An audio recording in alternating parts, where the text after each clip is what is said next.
Today we're taking a look at the Utah Jazz vs Memphis Grizzlies match, which is happening on Sunday, May 23, 2021, and giving you my betting tips and predictions in general on this game. Welcome back to High Stakes. Let's get straight into it. Also, don't forget to subscribe to get notified as soon as we release these sport prediction videos. And if you would like more betting tips and predictions, then check out our Patreon in the link down below. Our new Patreon is a way for us to help you improve your chances of making more money. 5 plans are available for each and every one of you. You can get 30 extra betting picks all the way up to 270 extra betting picks per month. Stop wasting hours and hours of your time searching the internet for some fake betting predictions and losing your money because of it. Join High Stakes Patreon now and get the best betting picks and advices instantly. Memphis earned the number 8 seed with a thrilling 117-112 overtime victory over the Golden State Warriors to improve to 2-0 in the NBA's play-in tournament. While the Jazz are going to unleash a three-point barrage on the Grizzlies, don't expect the same from Memphis. The Grizz averaged 31.4 three-point attempts per game this season, and they attempted just 35 against the Warriors on Friday night, including overtime.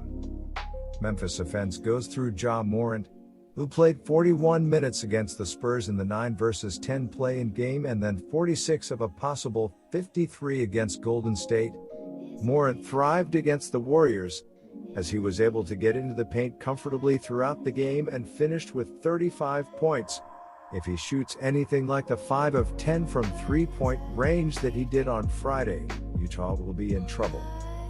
Dillon Brooks was the primary defender on Stephen Curry in the 2 important games that Memphis played against Golden State over the past week, so the assumption would be he's tasked with trying to contain Mitchell.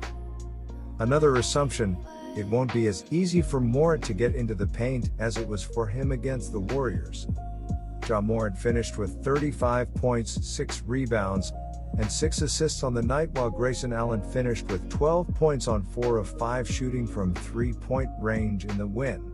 Allen finished a team-high plus 17 on the night and made back-to-back three-pointers in overtime to help Memphis stave off the Warriors in the extra session. Utah closed the regular season with 7 wins in its last 9 games despite playing with a depleted roster. Donovan Mitchell returned to practice and expects to play in Game 1 on Sunday. The All-Star guard missed more than a month with a sprained right ankle but should return to the court barring any setbacks. Mitchell's presence in the lineup will be key for the Jazz, who feast on his ability to attack the rim, which opens up opportunities on the outside for Utah's bevy of outside shooters. Memphis' hectic week continues.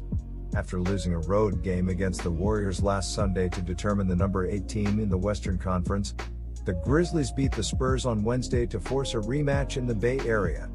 Memphis won that game in overtime, and here they are, in Salt Lake City for their 4th game in 7 nights. Since Memphis isn't a great three-point shooting team, the Grizzlies tend to do most of their damage at the rim, where they have taken 33.5% of their total shot attempts this season, 17th in the NBA. The problem with that is Utah has been one of the league's stingiest defensive teams in the paint, holding teams to an effective field goal percentage of only 58.4% on shots within 5 feet of the hoop, the 3rd best mark in the NBA.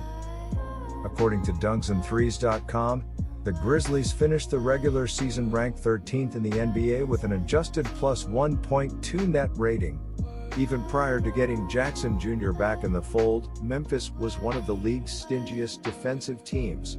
The Grizzlies posted the 6th best adjusted defensive rating in the NBA at 110.8 and ranks 16th in the league on offense with an adjusted 112.0 rating.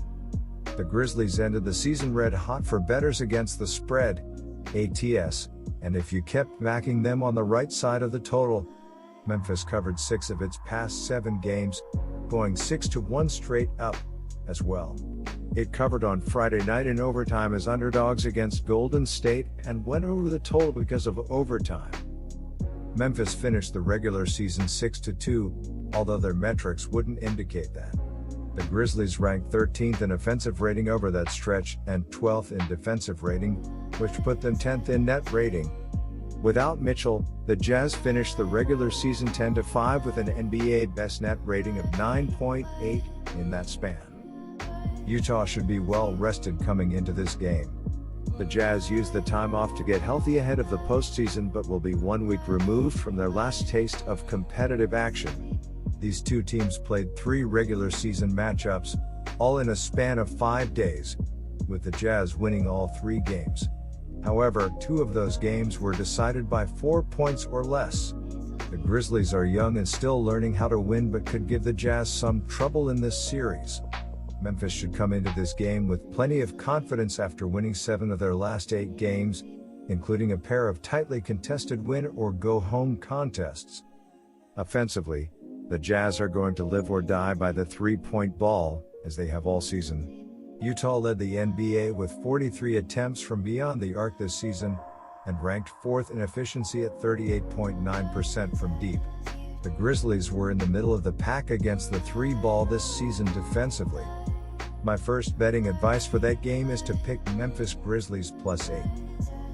The Memphis Grizzlies will be quietly confident coming into this series as they took down the Warriors in a thrilling 117-112 overtime road win to earn the 8th seed in the Western Conference.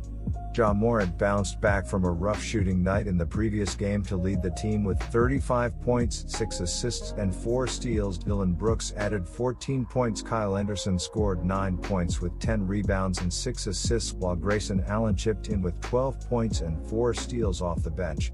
As a team, the Grizzlies shot just 40% from the field and 15 of 35 from the three-point line as they squandered an early 17-point lead, before turning to Morant, who delivered in overtime.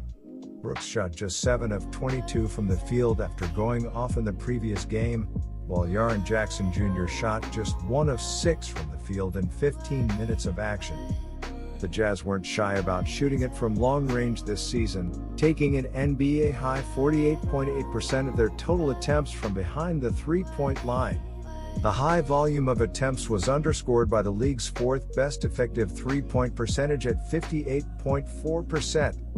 The Utah Jazz have been the best team in the league all season, and they will be eager to start their playoff run after winning 7 of their last 9 games of the regular season to finish atop the standings. Donovan Mitchell played 53 games and averaged 26.4 points, 4.4 rebounds and 5.2 assists per game. Jordan Clarkson averaged 18.4 points off the bench. Bojan Bogdanovic averaged 17.0 points and 3.9 rebounds per game, while Rudy Gobert averaged 14.3 points, 13.5 rebounds and 2.7 blocks per game. As a team, the Jazz averaged 116.4 points per game while shooting 46.8% from the field and 38.9% from the three-point line. Not only did Utah post the NBA's best overall record at 52-20, but the Jazz also led the NBA in adjusted net rating by a wide margin. Utah posted a league-best plus 8.8 adjusted net rating, 2.8 points per 100 possessions better than the second-best team, LA Clippers. The Jazz owned the league's 3rd-best defensive rating with an adjusted 108.0 mark, and they ranked 7th on offense with an adjusted 116.8 rating. My second betting advice for that game is to pick over. Good luck to all of you. That's it for this video. Stay tuned and stay safe for the next betting tips and advice.